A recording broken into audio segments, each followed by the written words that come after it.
Good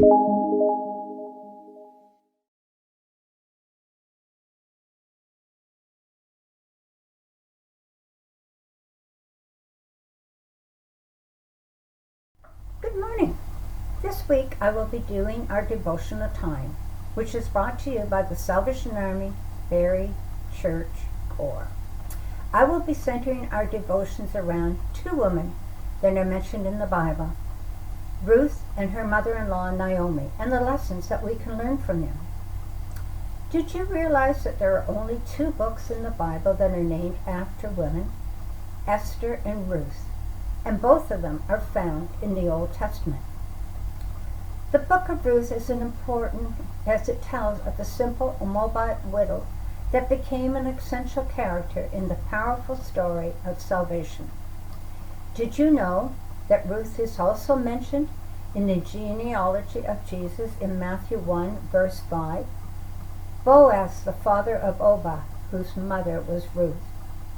There are many lessons we can learn from Ruth. Today we'll look at lesson 1. There is hope in the most devastating times of our life. This past year with COVID, we could very well say we have gone through a devastating time of our life, and some of you more than others. Let's first look at the life of Naomi, Ruth's mother-in-law. After she moved to Moab with her husband and sons, she loses her husband and becomes a widow. 10 years later, her sons die also. It seems that Naomi's life is falling apart. Naomi returns to Bethlehem and tells everyone in Ruth chapter 1, verse 20 and 21, it says, "Don't call me Naomi," she told them. "Call me Mara, because the Almighty has made my life very bitter. I went away full, but the Lord has brought me back empty. Why call me Naomi? The Lord has afflicted me, the Almighty has brought misfortune upon me." Ruth, Naomi's daughter-in-law, also had lost her husband, but she laid aside her pain and leads her family to go with Naomi back to Bethlehem, Naomi's home. Bethlehem is a new and strange place for Ruth. When Naomi and Ruth arrive back in Bethlehem, Naomi's home, the two of them are destitute, devastated, and broken. They don't know how they're going to survive, but they have faith that somehow things will work out for them.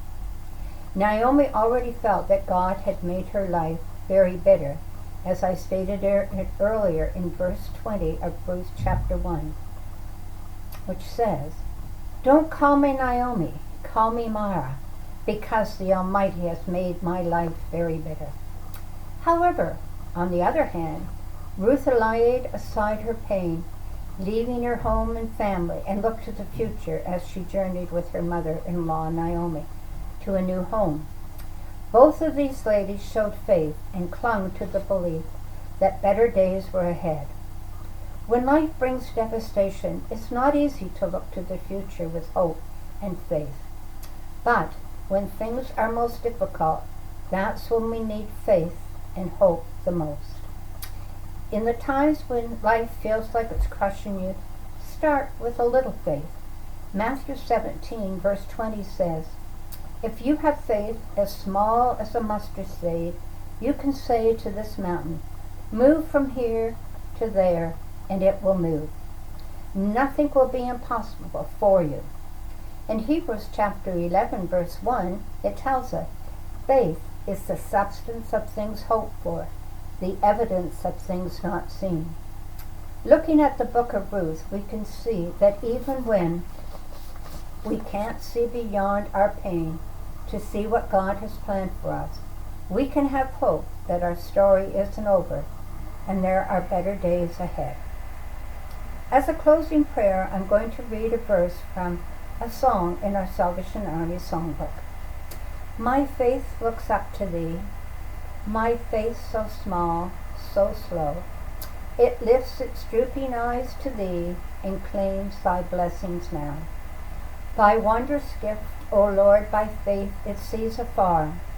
Thy perfect love it claims to share. It does not, cannot fear." Amen. Tomorrow we will look at another lesson we can learn from Ruth. If you have a few moments today, read the book of Ruth found in the Old Testament. Have a great day. Keep the faith. Stay strong. God bless.